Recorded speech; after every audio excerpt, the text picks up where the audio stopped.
Maybe you like cooking. Maybe you don't.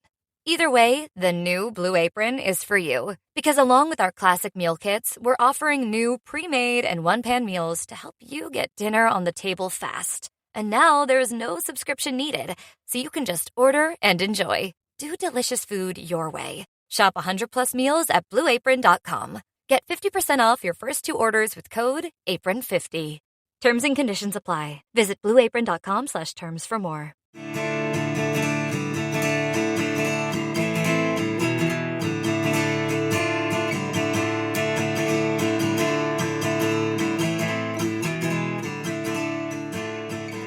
This is The Fall Line.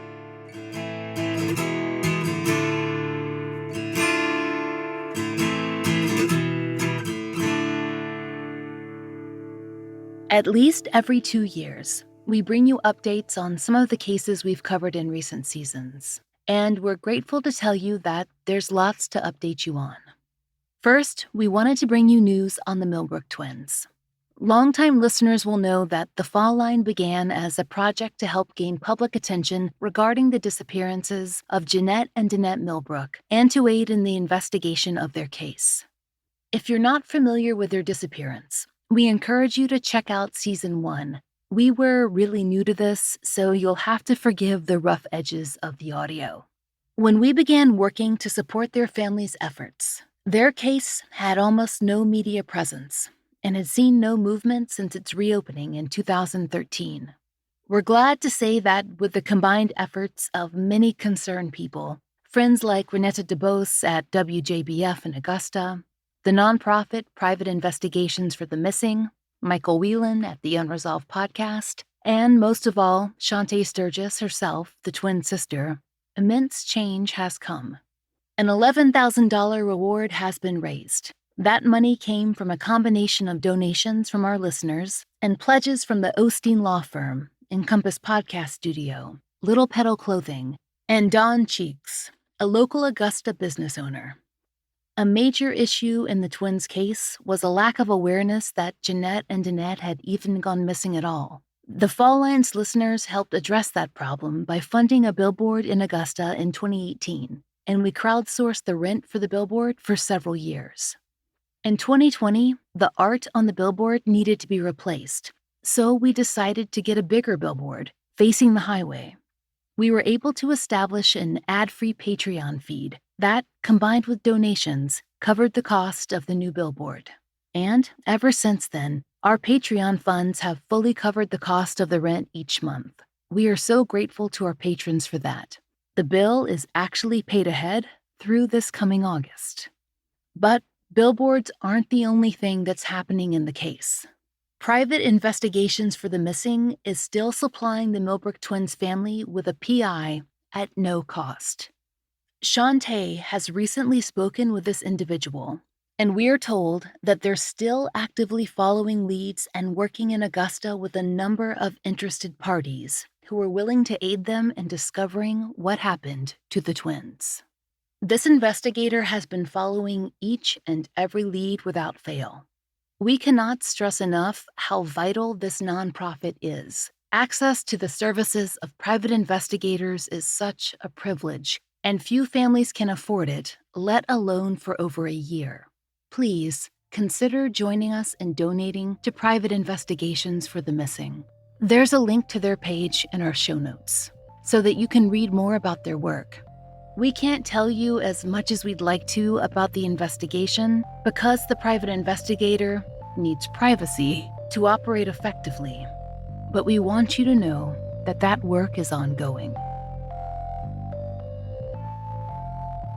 Last summer, we gave you an update on some of the victims of Samuel Little. During our 2021 summer break, we rebroadcast our 4-part series on his southeastern crimes and on the unidentified victims and unmatched confessions still waiting to be resolved. After Little's death in December of 2020, reportedly from COVID-related illness, though that was never confirmed, investigators have continued to both investigate other possible crimes and release more information on those already attributed to him. A major news story was the successful identification of the woman formerly known as the Pascagoula or Jackson County Jane Doe as Clara Birdlong. We covered that identification in more detail in our updated summer rebroadcast of The Victims of Samuel Little Part 1, so be sure to check that out. The information contained there was current as of June 23, 2021. Since then, authorities have released more details on several victim descriptions and on accounts of their murders. There are 13 total Southeastern victim confessions that are still uncorroborated, meaning that they have not been matched with a case or a body. Those cases all have additional details that have been added, including more information about the women themselves, their friends, Little's interactions, and more. There are still 4 Southeastern Jane Does, victims of Little's, who have not been identified. Interestingly, though, there are a number of Little's confessions and a Jane Doe case that have shown some changes in the official systems, either on NamUs or in terms of being left out of a recent appeal that the Texas Rangers made for information on open cases related to Samuel Little. That may mean that the cases have been solved or have been linked, meaning that Jane Does have been identified or that authorities have found cases that match the confessions. But nothing has been announced as of the release of this episode. We anticipate, though, that news is coming. Ultimately, we think all this new information merits an entire update episode dedicated to the victims of Samuel Little, so we'll be bringing that to you soon. Luckily, we have Brian Waters on staff as the Fall Lines Senior Research Assistant. In our opinion, he's one of the most accomplished citizen experts on Samuel Little's crimes in the United States. So we'll have him on the show to help us sort through the new information.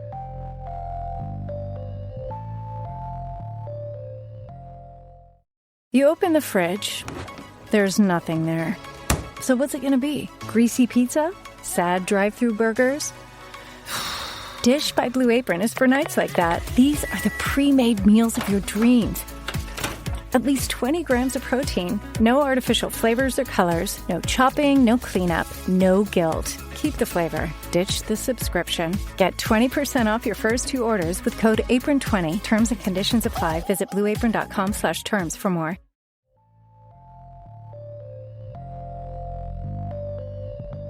One of our first cases of 2021 was the story of Geradline DeLoach, who was better known as Hootie to her family and friends. She was murdered in Register, Georgia in 1991. Geradline was a well-loved community leader and secretary at Georgia Southern University, who was murdered and left outside her new rental home, where she was discovered by her own sister. We worked closely with the local GBI office to cover her case, and were lucky enough to interview most of her family members, including her daughter Victoria. We reached out to the GBI for comment regarding any news in Geradline's case, and we heard back from Nellie Miles, the GBI's public affairs director, via email. Nellie told us that, quote, "We don't have any investigative updates to report. We do encourage anyone that has information about this case to contact the GBI. Anonymous tips can be submitted by calling 1-800-597-TIPS, online at gbigeorgia.gov/submittipsonline, or by downloading the See Something, Send Something mobile app. We also checked in with Geradline's daughter, Victoria, who was just a few years old when her mother died. We didn't share this information at the time that our show aired, but Victoria was pregnant. She wanted us to tell the listening audience now that she was blessed to welcome a baby boy into the world in May of 2021. As she pointed out to us, her son was born just 3 days before the anniversary of her mother's death. Victoria said that she felt Geradline was guiding her through for a safe delivery and watching over her.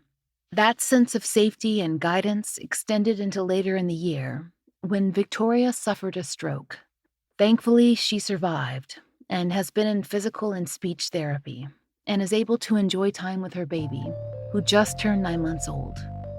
Victoria hopes to hear news in her mother's case soon.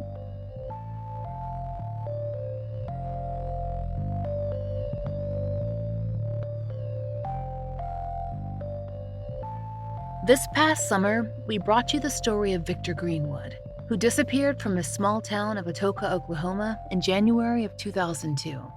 His brother, Eric Greenwood, and his good friend Nicole worked closely with us to gather information on his case. When we last left off, our senior research assistant, Brian Warders, who's trained in investigative genetic genealogy, had worked with Chris Greenwood, another brother of Victor's, to get Chris's DNA profile into GEDmatch. Since then, the Assistant Chief of Police of Atoka, the same man who'd given us access to Victor's file and who'd known the family for decades, has retired. There's a new detective on the case. Eric was set to give the police a DNA sample to have on file, but he became extremely ill with COVID. Thankfully, he's now on the mend and is planning to head in any day to finish that task. On the investigative front, Atoka police have pursued a few tips that came in, and we're told they went with Chris Greenwood to check out a specific area. Our sources say that it's rumored that Victor's body was buried in this location. Nothing was discovered when they searched the area, but we're very glad that they followed up. Another podcast based in the region, friends of our show, is going to be covering Victor's story in the near future. We'll be sure to share that information on social media when it happens. In January of 2020, we told you about the murder of Juan Leon Laureles. He was the well-loved uncle of Arlene Harbison, who contacted us and asked us to feature his cold case. Leon, who spent his high school years caring for his ailing, aging parents, was murdered in May of 1996. He left for his usual evening shift at a local grocery store in the small town of Brownwood, Texas, but he never made it inside. Instead, his car and his body were found on a rural road outside town. Earlier this month, Brooke spoke with his niece Arlene about the experience of participating in the podcast and everything that's happened since. She's done a lot to advocate for Leon's case in the past 2 years. This includes arranging a memorial and beginning a Justice for Leon Facebook page that we encourage all of our listeners to follow. Brooke asked Arlene how it felt after hearing the podcast and her story and Leon's story told for the first time. I got a little bit overwhelmed. It did bring me to tears, but mostly because I was so happy that you guys were willing to help me get Leon's story out there, and because I had felt like nobody was, there for me to help me, and you guys helped me so much. And so, I was very touched by the episode. You guys did a really great job on it, and I am forever grateful. I was very disappointed that my family has not wanting to get involved, so they didn't reach out to me, but I did have a couple of other podcasters that reached out to me, and so they did episodes on Leon's story as well, which helped bring more attention to his case and help me try to find other ways to get his story out there. So I, created the Facebook page. I did a memorial for him. I had a story put in the Brownwood newspaper and here in San Angelo. So I've gotten the word out a little bit, but not as much as I'd like to. Can you tell us about the other podcasts that featured his story? Vincent Strange of the Gone Cold Texas Crime Podcast. Yes, we love them. Yes, I love him so much. He has been a tremendous help. He is such a great supporter, and he, keeps in contact with me still and tries to give me leads on, which direction to go. So he's been very helpful. He did a 2-parter on Leon's case. And then Mike Morris did a podcast on the murder in my family in June last year.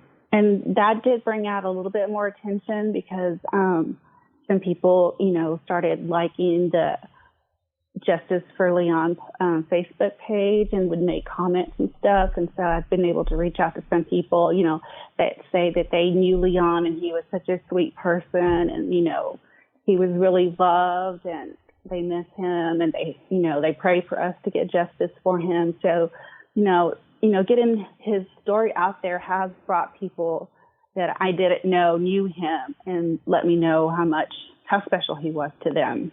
Actually, last week I did call the sheriff's department, and I spoke to the person that's in charge of the records department because, we've been filing for FOIA requests and they get turned down. I did the appeal and never heard back from them. So I called them directly and I wanted to know, how can I get records on this case? And she asked who it was for, and I told her, and she said she was very familiar with the case, and she looked it up, and she said it's not digitized, so she would have to literally go into the storage to look for his case.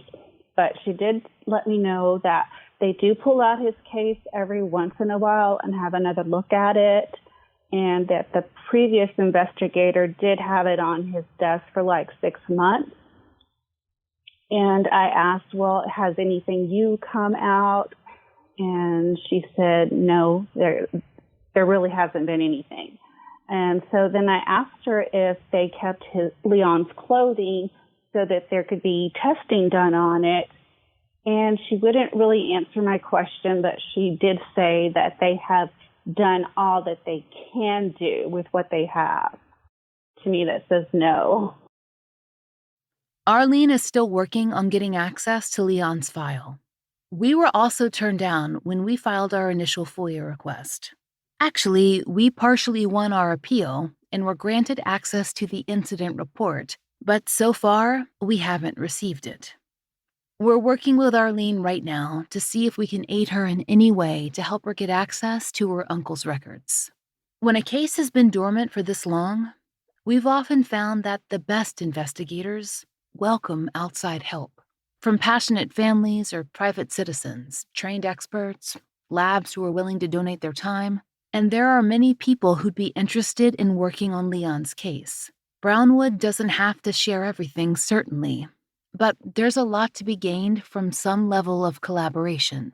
Funds raised for new testing, help digitizing, something. Leon's case deserves movement. Is there anything else that you would want to say that could update listeners about the case? What I really want to say is that Leon was the most wonderful person I have ever met, and he deserves not to be forgotten. And I would just like anybody who's ever met him, spoken to him, known him, to please don't forget him and share his story and hope that somebody will speak up. I'm also wanting to do a mural in the town of Brownwood where he was living. There's a man that owns a deli there that has offered the back part of his building. And so I'm just trying to, save money to pay somebody to go and put Leon's picture on there so that he won't be forgotten. People can remember him when they drive by. If you'd like to help fund Arlene's memorial mural to Leon, please consider donating via the GoFundMe link in our show notes. If you live in the Brownwood area, it's about 2 hours from Austin, and have artistic skill you'd consider donating to Arlene's cause in lieu of money, please reach out to us via our website or at falllinepodcast@gmail.com. We would love to connect you. She's also working to raise money so that she can hire a private investigator to look into his case, using the same GoFundMe link. We have donated, and so has Gone Cold Podcast. Please join us.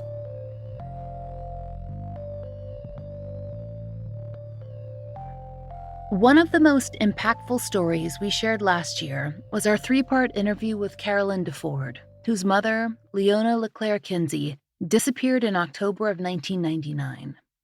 Our interview with Carolyn covered her mother's missing persons case, her own advocacy group, Missing and Murdered Native Americans, and her work on legislation regarding trafficking survivors and missing and murdered Indigenous women and girls.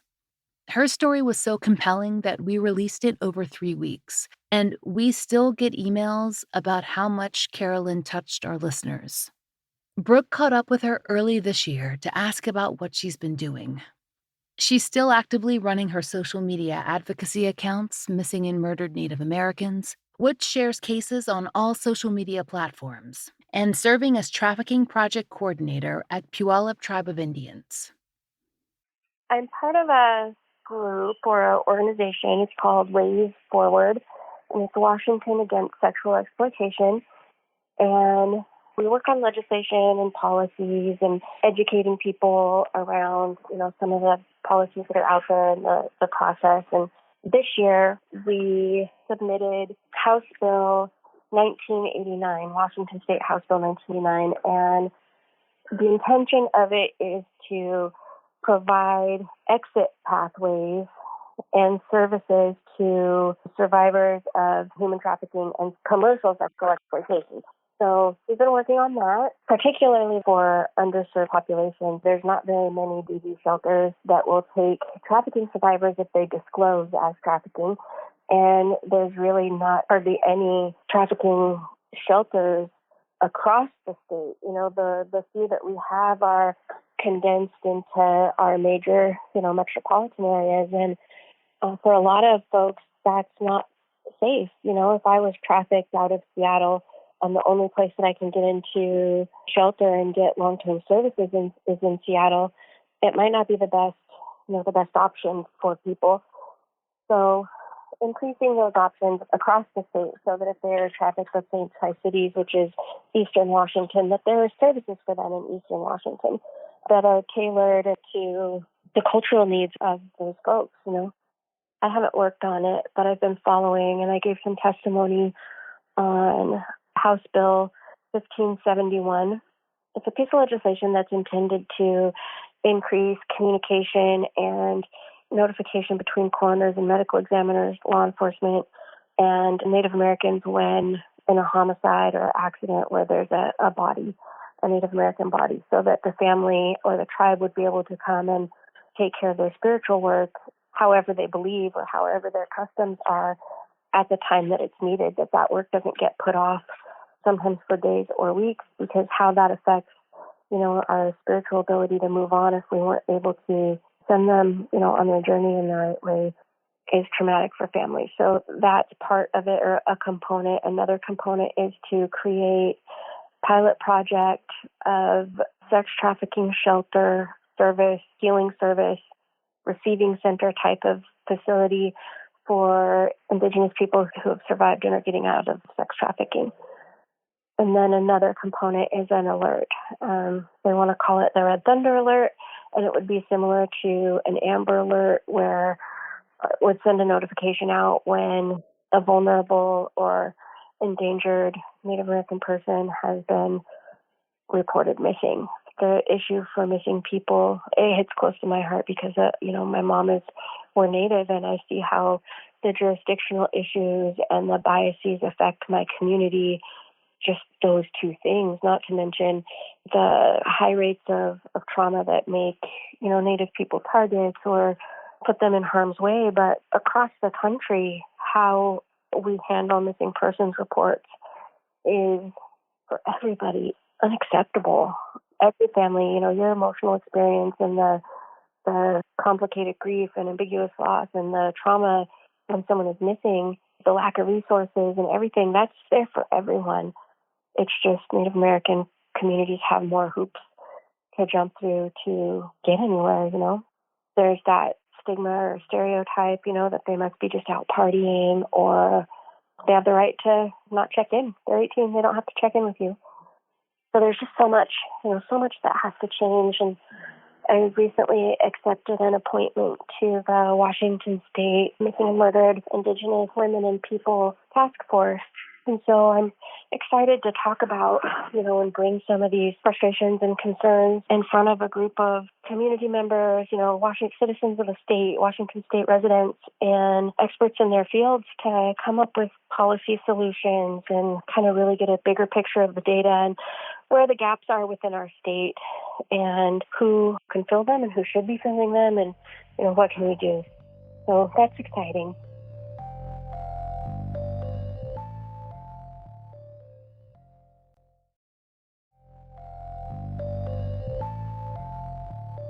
Next, we come to the cold case homicide of 12-year-old Georgia Leah Moses. She was murdered in August of 1997, and her body was found off the highway in South Petaluma. She was failed by nearly everyone who should have advocated for her, and now, as an adult, her sister Angel is bringing the world to task. She has committed herself to solving Georgia's murder, but she's also committed to correcting the record, starting with her sister's name, misrecorded for so long as Georgia Lee Moses. And then she's moving on to the misrepresentation of her sister's character and all the other details of their lives. We were the first podcast that Georgia's sister, Angel Turner, collaborated with, but she has done so much since then. She has appeared on numerous podcasts. She's conducted an investigation with her friend and family advocate, Maria. Then they started their own podcast called They Called Her Georgia Lee, and that's only been in a year. It's been incredible. Brooke sat down with Angel and Maria to talk about everything that's been accomplished since we released our episodes featuring Georgia's story last February. That includes everything from Angel advising for Uncovered, a database geared toward gathering information on cold cases, to her assistance with legislative proposals. I know, it seems like things have just been happening so fast. Since the episode aired, there has been a lot of, assisting the other folks, so to speak, which is really cool.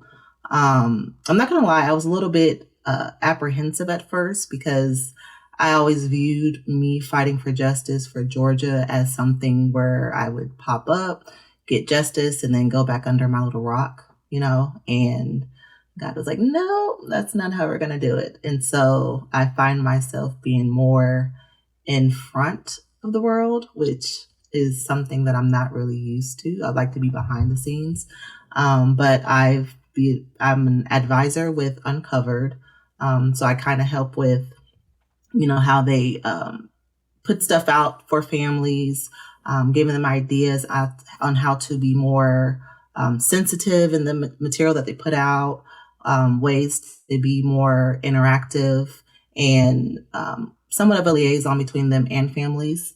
I've also become an unofficial advocate for the family victims homicides. I know I'm saying that so wrong.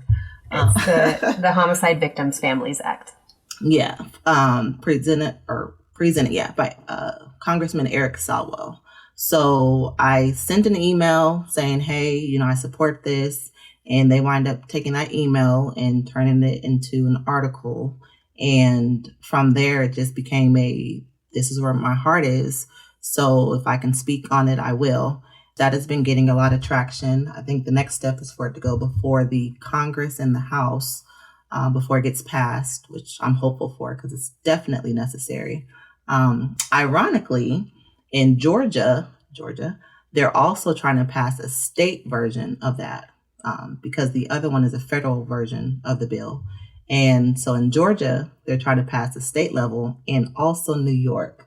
And I find that to be really, really, kind of like a little ray of sunshine for Georgia, considering she has connections to both of those states. Well, name-wise, and her being born in New York. So from there, we have the TLC Children and Families Services. The CEO is Susan Fett and Leah Raleigh, who started up a organization in remembrance of my sister. She donated the remainder of the money, or the organization donated the remainder of those funds to the TLC Family and Child and Family Services. And it was a lot of money. And they have it in this legacy fund that is in remembrance of Georgia. And the money was being used for orthodontics. And, I just was inquiring about why that and if there was ways we could really, make a bigger impact. So for like the last 6 months, I've been meeting with Susan bi-weekly, and we've been just coming up with ideas to really make a legacy the most impactful for the children and family of Sonoma County. And it's been making a lot of progress. And so we have a few ideas, and I've unofficially been introduced to the Legacy Committee.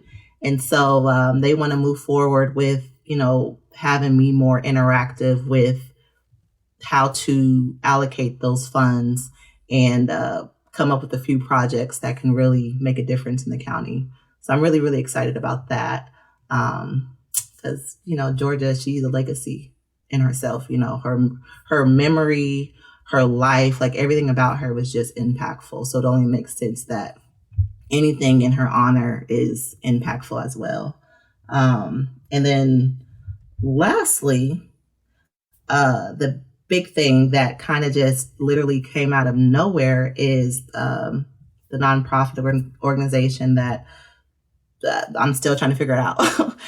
Faith for Justice. I launched that last month on my birthday, and it's basically an advocacy / support / education type thing where people that are fighting for justice, whether missing persons, suspicious deaths, or unsolved murders, they can get the support that they need to keep fighting. And the big emphasis is on giving them that hope to still believe that it's possible and that it will happen. And so there's been a lot of families that I've been interacting with. And in a few weeks, I have my first live Prayers for Justice, where we'll just be praying for the families and praying for these cases and praying that those miracles will happen and they'll get the justice that they're looking for. And how can we connect families with you? I have the website. It is faithforjustice00.com.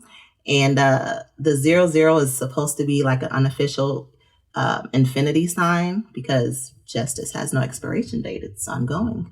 And they can go to it's the number 4, faithforjustice00@gmail.com. And I also provide therapy. So I think that's a big aspect, is people really having an outlet to really just get their emotions out there, because fighting for justice is something that nobody prepares you for. And no matter how long you've been without those answers, it never makes sense. There's good days and bad days, but it's like at any given point, it's like you start over, and it's really, really taxing, especially when you still have a life, you still have a family, you still have to maintain your sanity. And so I just see a lot of families that are like at their breaking point, and, having someone you can speak to that understands and that can try and be encouraging in those times where it matters the most is what I want to be.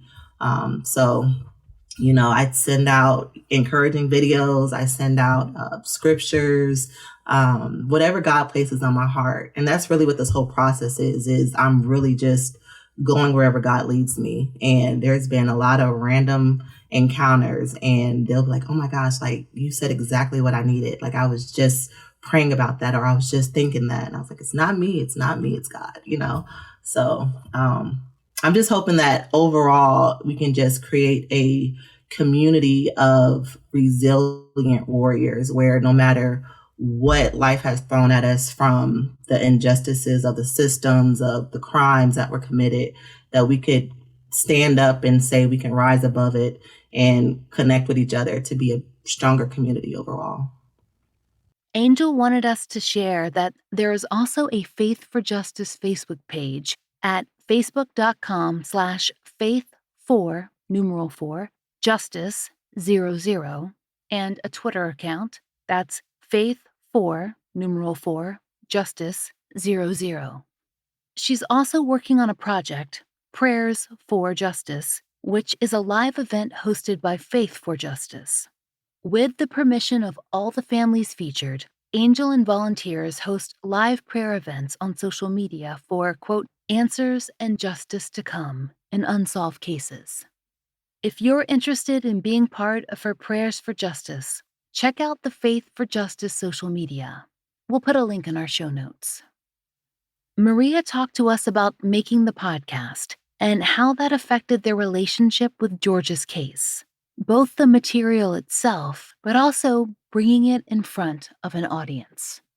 The process of the podcast was really interesting in a frustrating and often heartbreaking way. And I'm sure you know that. I mean, with with your guys' show, I'm sure you feel the same kinds of ups and downs. And, from an outsider's perspective, watching my friend, who I care about and I love, and I see her as an extension of my family, watching her have to go through the highs and lows of this situation while also trying to essentially create a show. I mean, it's a show, it's unfortunately, it's not just giving people information and getting them involved. It also has to have some aspect of engagement and entertainment to keep people coming back. So having to formulate these episodes wherein we're leaving cliffhangers while also trying to solve this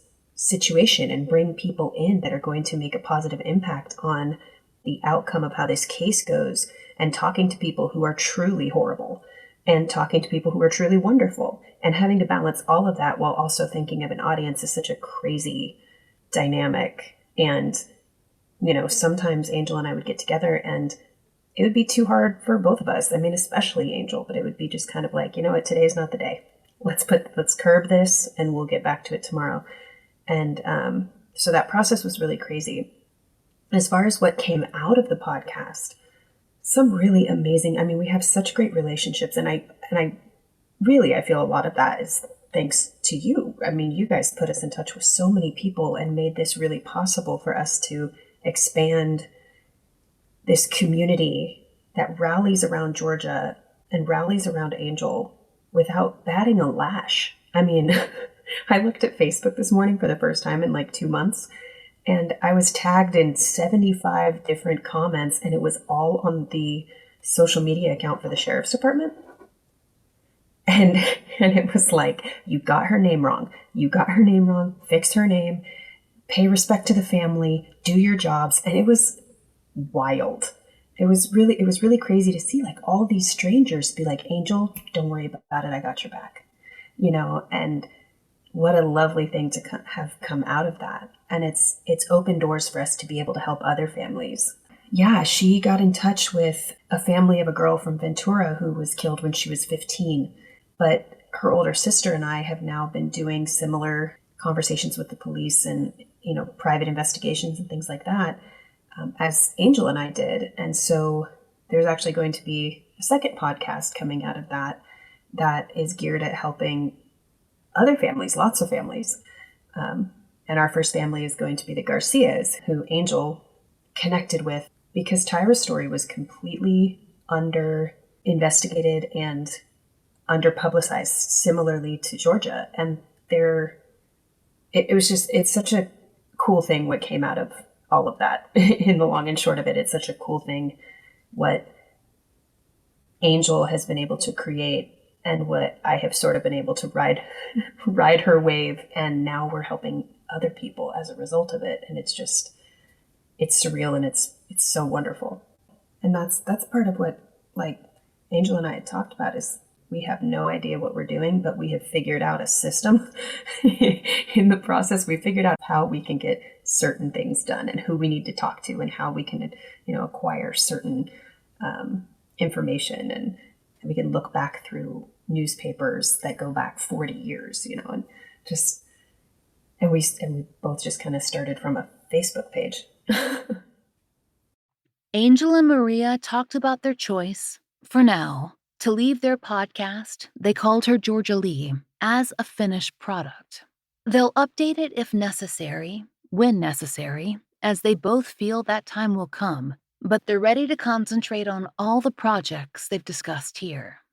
Right after we wrapped our last episode of They Called Her Georgia Lee, I said to Angel, eventually we'll put out updates and we'll do all this stuff. And I have a couple of people who want to do some follow-up episodes with us. I have a forensic psychologist that wants to, do an episode with us, whatever. And Angel got very quiet for a second. And she just said, you know what? I don't think we need to. I think that part of her story is done. And I'm at peace with that. And I feel really good and I feel really comfortable where we are right now. And I just thought, oh my God. To me, that is mind-blowing because I don't know what closure would feel like, or not even closure, but I don't know what that sense of peace would feel like if it were me in her shoes. But Angel's such an amazing person that she was like, no, I found my peace and I am walking where I need to go. Next time we need to start kicking up new episodes will be when the person is caught. And I just thought it was so beautiful. It's so beautiful that she was able to find that kind of peace and solace and all of that and what we had done and where she was and where her relationship with God is and how it's affecting seeking justice for her sister. I think a big part of it was, shortly after I called the police department and sheriff's department in, 2020, I had a moment with God, and I knew the things that I knew from back then. I knew the things that were put out in the media, and I knew that there was a lot of question marks. And, well, I wouldn't say a lot. I knew there were question marks.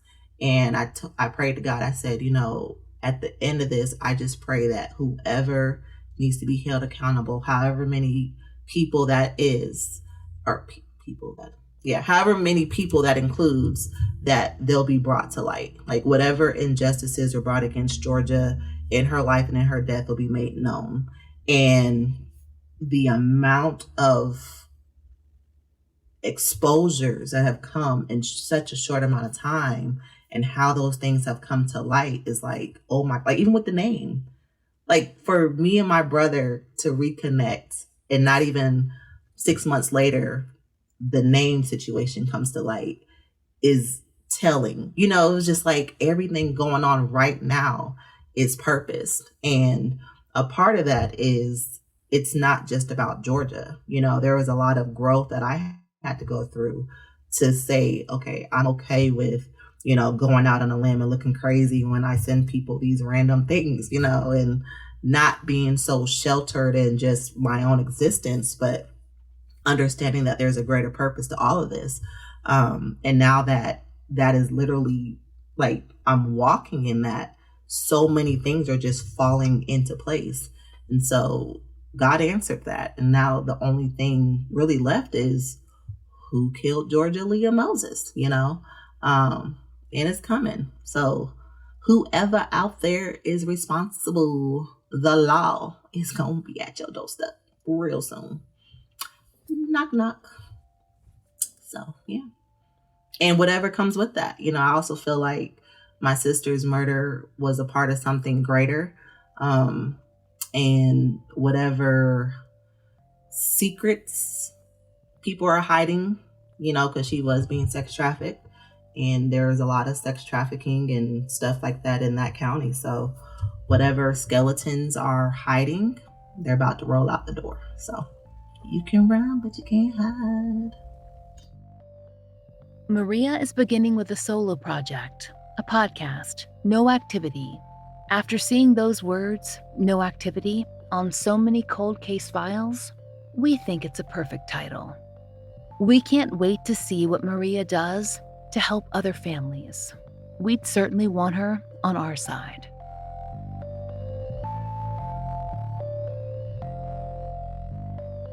If you know of a case that should be covered on the Fall Line, there's a link to our case submission form in the show notes. Thank you for listening. The Fall Line is a fully independent show, and we appreciate listener support. It allows us to do research, obtain FOIA, pay our content advisors, and support and donate to the causes we care about. If you try out the products we advertise, please use our sponsor codes. It really helps. And if you'd like to support the show and the stories we cover, join us on Patreon. We're raising Patreon funds to continue to fund the Millbrook Twins billboard and to build a therapy fund for families who've been on the show. Each and every one of our patrons helps us continue this work, and we're so grateful. On Patreon, you can get early release, ad-free versions of our regular episodes, plus blogs for only $5 a month. We've also added video live streams, which all patrons can enjoy, starting at just $1. The Fall Line is written, hosted, and researched by Laura Norton, with additional research by Brian Waters, Kim Fritz, and Kiana Burgess. Interviews by Brooke Hargrove. Produced, engineered, and scored by Maura Curry. Content advisement by Brandy C. Williams, Liv Fallon, and Vic Kennedy. And, as always, our most special thanks to Angie Dodd. Currently, our monthly donation is going to private investigations for the missing. Please join us in supporting this nonprofit. They need funds to help families access the services of private investigators.